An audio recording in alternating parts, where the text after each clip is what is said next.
Hi Carlota, welcome to your first ever essay correction. My name's Andrew. I work here at IELTSpodcast.com with Ben and the others.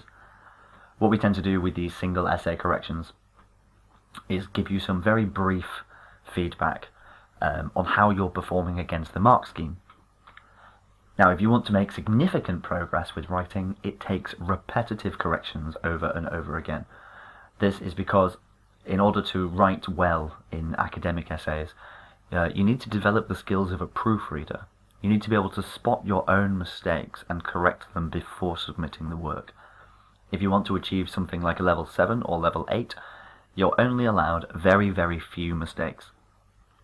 And then it becomes very important that you are able to see those mistakes so that you can correct them. So already, what I can tell is that we need to work on a bit of structure. Really, what I'd expect to see from this essay is an introduction, a body paragraph number 1, a body paragraph number 2, and then a conclusion. So what I can see here is lots of spacing between sentences that just doesn't need to be there. There's an additional space here at the start of the conclusion. These are the sorts of things that, although they seem minor, will be picked up by an examiner quite quickly.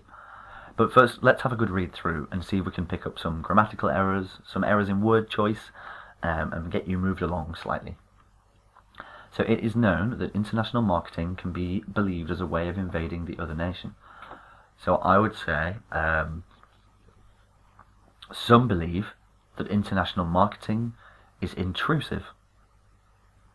It intrudes. Intrusive means it intrudes. Because invading another nation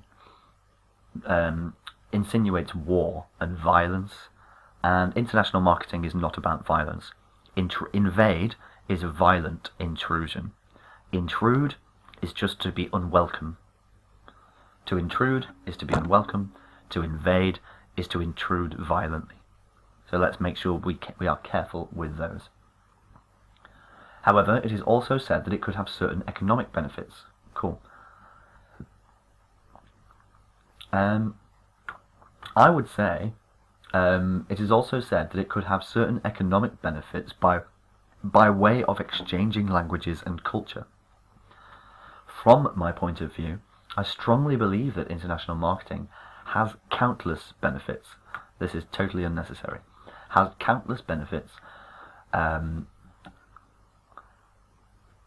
I would say provides countless benefits to economic growth, or to our nation's economic growth.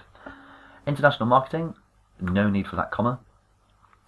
Handful as well, it is not academic language. We want to make sure that we are precise all the time. So this comma is unnecessary, this word is inappropriate. We could say, international marketing brings with it a myriad of advantages. First of all, it is clear that there would be excellent opportunities for future business.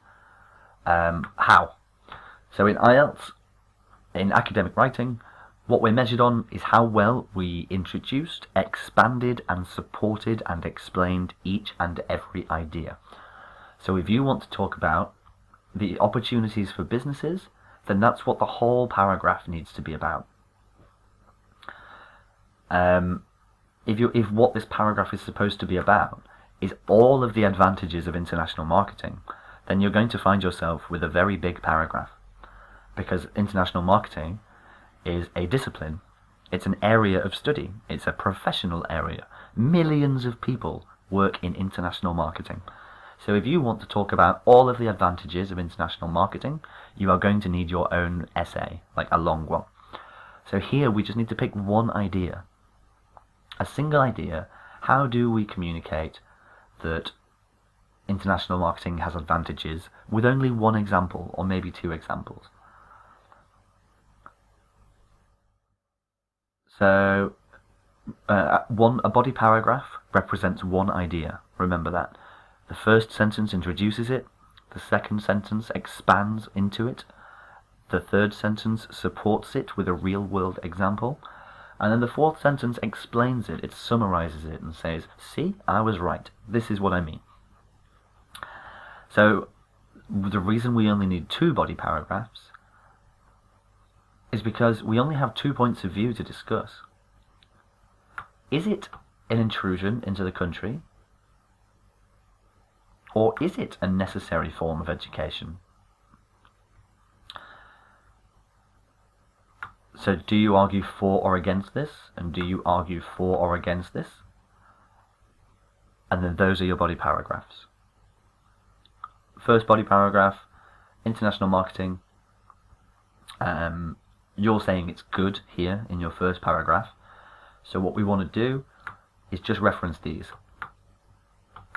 Make sure that we go, international marketing has a myriad of advantages.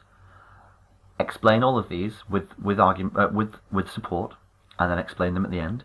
And then in your next paragraph, let's see what you did.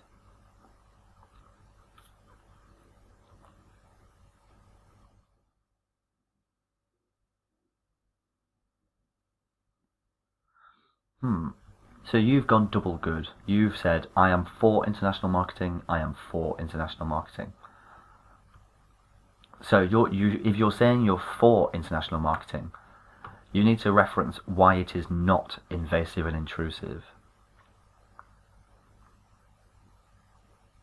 So what we need to, well, if we're saying that it's not invasive and intrusive, really we need to understand who thinks it's invasive. What examples can we give to show that some people believe it is invasive, and then counter that by saying, however, I don't believe this is true because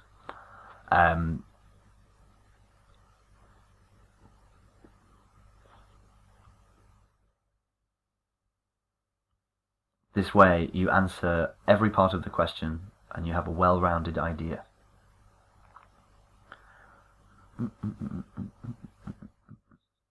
So generally speaking, having read your essay, I would suggest that you need to work on coherence and cohesion primarily. So structuring your essay properly and ensuring that your ideas are kept to their relevant body paragraphs. Avoid repetition. Introduce some more academic and precise language. But if you really want to achieve all of these things, there is a link to our sentence guide course in this email, in which not only do you get access to a full online course, but you receive 8 video essay corrections like this one, so that you can slowly learn to correct your own work and take our skills from us into the exam. So if you would like to take us up on the offer, do subscribe to the sentence guide course in the next 24 hours, and we'll make sure we upgrade you to a new part of the course for free. But until then, I do hope to be seeing more of your work coming through soon, Carlota. But until then, have a very nice day and speak soon. Bye bye.